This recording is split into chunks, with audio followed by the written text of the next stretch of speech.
Well, joining me here live in the studio is Treasurer Jim Chalmers. Thanks so much for your time this Mother's Day. What would you describe as the main theme of this budget?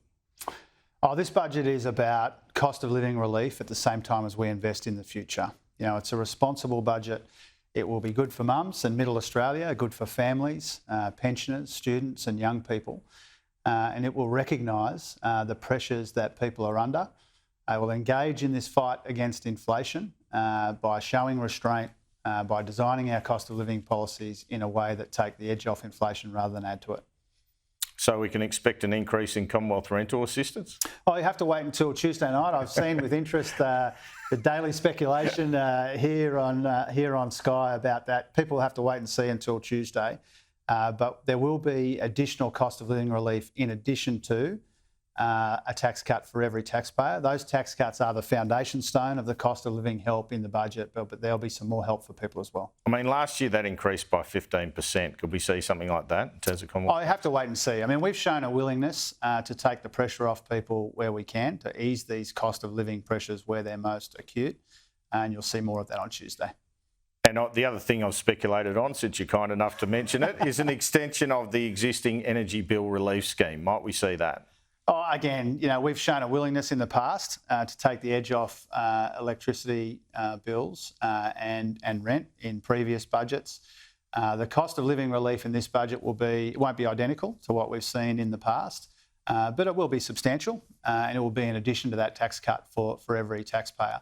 If you think about that electricity bill relief, in the year to March, electricity bills would have gone up almost 15% if we hadn't acted. Instead, they went up 2%.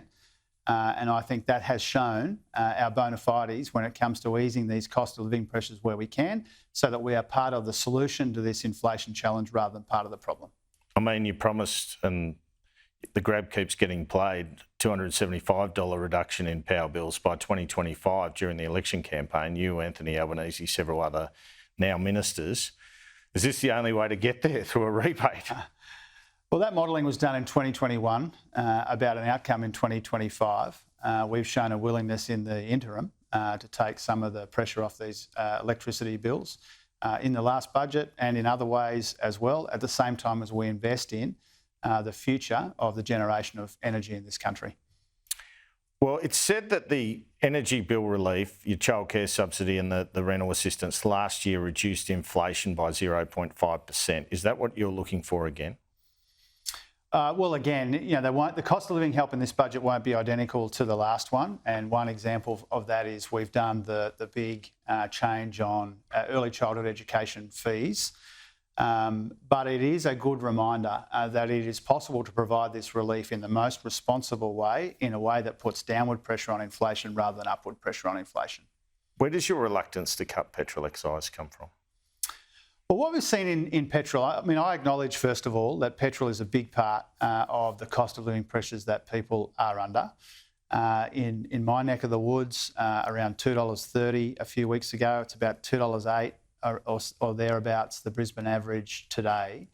And so we think instead of chasing the petrol price up and down, we've found a more effective way to provide cost of living help to motorists and to the community more broadly. Tax cuts for every taxpayer will help there. The average tax cut's about $36 a week.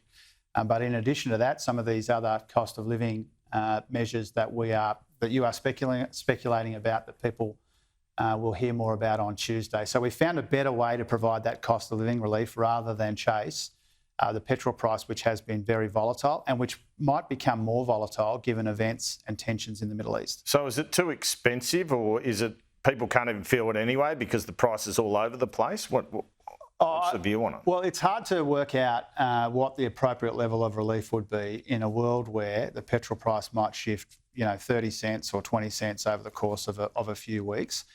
But we want to help motorists because we know that they're under pressure, but we just think that there are more effective ways to do that elsewhere in the budget rather than the sort of multi-billion-dollar outlays we've seen in the past when it comes to the petrol excise. And also, once you do that with petrol excise, it's very hard, as we discovered, for that to end. People would like that help to go on indefinitely. The budget can't afford that. So we're looking for value for money. We're being responsible about it.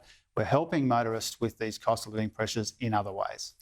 You're about to pour $23 billion into the economy with the stage 3 tax cuts next year, and you have rejigged it at the lower end, meaning more will get spent. Look, I don't think there's going to be many of our viewers who oppose these tax cuts, but does the budget model what effect that will have on inflation? Yeah, when we changed the tax cuts at around the start of the year, we were very deliberately put out the Treasury analysis that supported our thinking about inflation and the tax cuts. And a couple of things are important there. First of all, the envelope is roughly the same as was already factored into the inflation forecast. That's really important. We're not, adding substantially to the envelope, the size of the tax cuts, but by rejigging them, we think that it's actually going to incentivise more labour supply. Labour supply has been one of the challenges when it comes to inflation. And so the Treasury analysis we released in January of this year made it very clear no additional pressure on inflation because the size of the tax cuts are broadly similar and perhaps a modest improvement when it comes to labour supply. All right, and the RBA's monetary statement, they have inflation still at 3.8% in December this year, 3.6 June 2025, 3.4 December 2025, 3.3 June 2026. So then we're not even within the 2 to 3% band they want inflation at in 2026. Could they be thinking they don't cut rates by then, or at least cut them maybe once and that's it? Well, Governor Bullock's had opportunities to talk about her own forecasts. Our forecasts take the budget into consideration, so they'll be a little bit different. It's just a function of timing, not a function of opinion. So that's one point. The other point is important to remember is even with that inflation figure that we got for the most recent quarter, we are still travelling better in annual inflation than we expected in the mid-year update in December. We're actually ahead of that. And the near-term Reserve Bank forecasts are broadly consistent with what we thought in December as well. So we're making progress in the fight against inflation, but it's not mission accomplished because people are still under the pump, and that's why inflation is a big focus of the budget. That's all true, but in my FO, Treasury had inflation dropping to 2.75% in 24-25. Now, the Reserve Bank's not saying that's going to happen. Is that still your forecast for inflation? I will update our forecasts in the budget as we would. It's gone up? As we would. Well, you shouldn't assume that necessarily because there's also the impact of the budget itself. And so I'm not going to go through in any detail on the show today the inflation forecasts. They will be different to what they were in the mid-year update. They'll be different to the Reserve Bank's only because ours takes the budget into consideration and theirs doesn't. If there is another rate hike after this budget, do you take responsibility for that?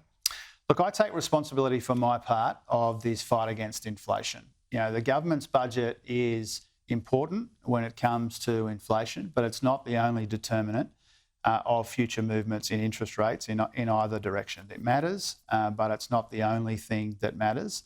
I take responsibility for the fiscal settings in the budget. What you'll see in this budget is a combination of relief, restraint, and also reform, and I take responsibility for that. Let's talk about migration. Your forecast for net migration for 24-25 in your last budget was 260,000. From what I've been reading that you've been telling journalists, it's remaining the same. But you're now predicting 395,000 in this year after 518,000 last year. That's 20,000 up on what you forecast in December. How are you going to reduce that to 260,000 next year? Well, net overseas migration next year will be about half of what it was last year. And that shows that net overseas migration is coming back to more normal levels. One of the reasons for that is the work that we've done, ending the pandemic visa, cracking down on the student migration system. All of this has had an impact. And what you will see in the budget, yes, net overseas migration has been high in recent years as the students largely, but also overseas long-term tourists have come back in stronger numbers than when it was anticipated before. But net overseas migration is coming down, partly because of our efforts and partly because it's normalising after that unusual post-COVID spike. Are you going to lift visa fees substantially in the budget to help achieve this? People shouldn't expect to see that in the budget. Obviously, that's something that we consider from time to time. But on Tuesday, there won't be, the kind of detail of those considerations. You've said you have a wafer-thin surplus this year, or you hope to. You wait until the final budget outcome. Isn't it true without the level of immigration that we've had, you wouldn't have that surplus? Oh, the budget is in much better nick as a consequence of a range of things.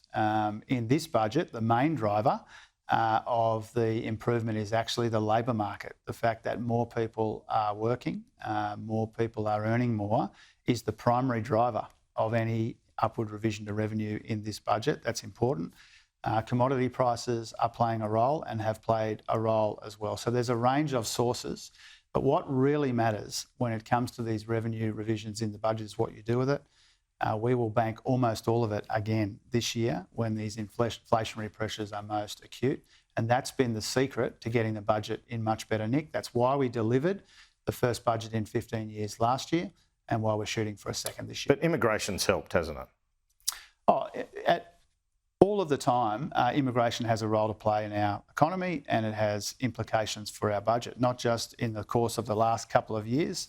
Australia's migration program has been strong really since the war, and it's been part of the success of our communities and the strength of our economy. But it's not the primary driver of what we're seeing in the budget. The primary driver of that is what we're seeing in the labour market. You've reduced gross debt and you've talked about that, but it still climbs to over $1 trillion, doesn't it? I mean, you used to talk about $1 trillion debt. We're still going to get there, aren't we? Well, we have saved so much debt by managing the economy much more responsibly than our predecessors. And the consequence of that is we're going to save about $80 billion in interest on that debt over the course of the next 10 years because of our responsible economic management. So we've got those debt levels down. In the year that we're focused on, I think by about $150 billion lower than what we inherited from our predecessors, and that's important. But still getting to $1 trillion. Yeah, the debt trajectory that we inherited when we came to office, $1 trillion in Liberal debt, almost nothing to show for it. It's been a big focus, a big reason for our responsible economic management, a big reason why we're showing spending restraint when it comes to real spending growth in this budget. I had Jane Hume on earlier. She basically confirmed they're going to go to the election with a different tax cuts package to yours. Mm-hmm. But she said it won't be everything they previously had plus your package, if you understand what I mean. It won't be what you say would cost $40 billion over 4 years. What's your reaction to that? Well, let's see whether they're going to unwind our fairer cost of living tax cuts for Middle Australia. You had Susan Lee on last week, you had Jane Hume on today. They are all over the shop when it comes to these tax cuts. If they're going to give bigger tax cuts for people who are already in the highest incomes, they need to say on Thursday night how they'll pay for that. They're supposed to have a nuclear policy by now, a supermarket divestment policy by now. We don't know what they think about tax. Susan Lee said she wanted to unwind them, our tax cuts. Let's get some clarity. We have got all of this nasty negativity from the Liberals and Nationals, but no policy alternatives. There's been 2 years now where we have absolutely no idea what their economic policy is, and that's because their nasty negativity is no substitute for economic credibility. Could you see a situation where you go again on tax cuts? If they come up with another proposal, you go to the election with yet another tax cut proposal? That's not something we've been contemplating or considering. We think there are other ways to provide that cost of living help, and we've got $107 billion in tax cuts flowing in the coming years from July already, and that will provide that average tax cut of $36 a week in addition to the other cost of living help that we are providing. We do have fiscal constraints. We're trying to get the budget in much better nick. We're easing cost of living pressures at the same time we're investing in the future. All of those things are important, and so you have to weigh up your priorities. You pledged more money for the urgent care clinics today. Can you tell me a bit more about the commitment to health in the budget? Yeah, so there'll be $8.5 billion of new investment in the health system, almost $3 billion more to strengthen Medicare further, which is a huge priority of our government. And $227 million of that will be to open another 29 urgent care clinics. These urgent care clinics have been spectacularly successful, particularly for families looking for healthcare for kids outside of hours. Incredibly successful, the ones that we've already built. We want to build on that because out-of-pocket health costs are a big part of the cost of living challenge, and we want to ease those pressures where we can. And you promised super on paid parental leave. What's the cost of that to the budget? That'll cost $1.1 billion in this budget, but once it's fully up and running, it'll be a bit north of $600 million a year. So a really substantial investment in the mums and dads of our country to make sure they're still getting super when they're on the government paid parental leave scheme. Do you expect to deliver another budget in March ahead of an election? Well, that's up to Anthony, whether or not when we go to the election. My expectation is we'll go full term and I'll be ready to go to deliver a fourth budget. And the reason why that is less relevant to me than you might anticipate is because what I've tried to do with this budget and what we have tried to do is to make the right budget for the economic cycle rather than the political cycle. My view is if you get the economics right, the politics will take care of themselves. So whether there's another budget in March or May next year or whether there's not, I'll be ready to go in either situation, but also our job is just to continue to make the right decisions for the right reasons, to be conscious of the economic conditions and the pressures that people are under, and the politics will take care of itself. And what's your bet on a rate cut before the election? Nice try, Andrew. I mean, I don't know how many times we've spoken about this, but you know that I don't come at those sorts of questions. I'm focused on my job. The Reserve Bank will do its job independently. I look forward to the day we're not talking about inflation, Treasurer. Thanks so much for your time this morning. Thanks, Andrew. I appreciate it.